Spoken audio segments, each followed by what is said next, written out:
আসসালামু আলাইকুম, কেমন আছেন সবাই? আশা করি সবাই ভালো আছেন। আমরা এখন ইয়ারউদ্দিন খলিফা রহমাতুল্লাহ আলাই মির্জাগঞ্জের যে মাজার, সেখানে নদীটা দিয়ে আমরা যাচ্ছি। এখান থেকে যত নদী এবং ইঞ্জিন চালিত যত বোট আছে সব কিন্তু এখানে ইঞ্জিনটা এখানে থামিয়ে যেতে হয়। এর কারণটা হচ্ছে আমি সংক্ষিপ্ত আকারে বলি। এখানে পটুয়াখালী থেকে একটা স্টিমার আমতলীর উদ্দেশ্যে রওনা হয়ে এখান থেকে যেতে হয় সুবিদখালী ঘাট দিয়ে যাবে।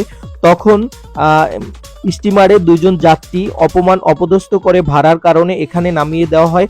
তারা ইয়ারউদ্দিন খলিফার মাজার এবং কবরে গিয়ে জিয়ারত করার পরে অনেক কান্নাকাটি করার পরে কবর জিয়ারত করে। তখন ওই স্টিমারটা সুবিদখালী ঘাট দিয়ে আবার ব্যাক করে আমতলীর উদ্দেশ্যে এখান থেকে যেতে হয়। ছোট একটা নদী, যারা বরিশালে আছে তারা হয়তো এখানে যারা আছেন তারা জেনে থাকবেন। স্টিমারটি এখান থেকে ব্যাক করে যাওয়ার পরে একটু সামনে শ্রীমন্ত নদীতে ডুবে যায়। ডুবে যাওয়ার পরে ডুবুরিরা এসে এই স্টিমারটি উদ্ধার কাজে নিয়োজিত হয়। তখন ডুবুরিরা নিচে গিয়ে তারপরে দেখে যে স্টিমারের ভিতরে দুইজন মানুষ ওখানে কোরআন তেলাওয়াত করতেছে। এইগুলা দেখে স্টিমার মালিক যে কর্তৃপক্ষ আছে তারা এখানে মানত করে এই রহমাতুল্লাহ আলাইয়ের মাজারে।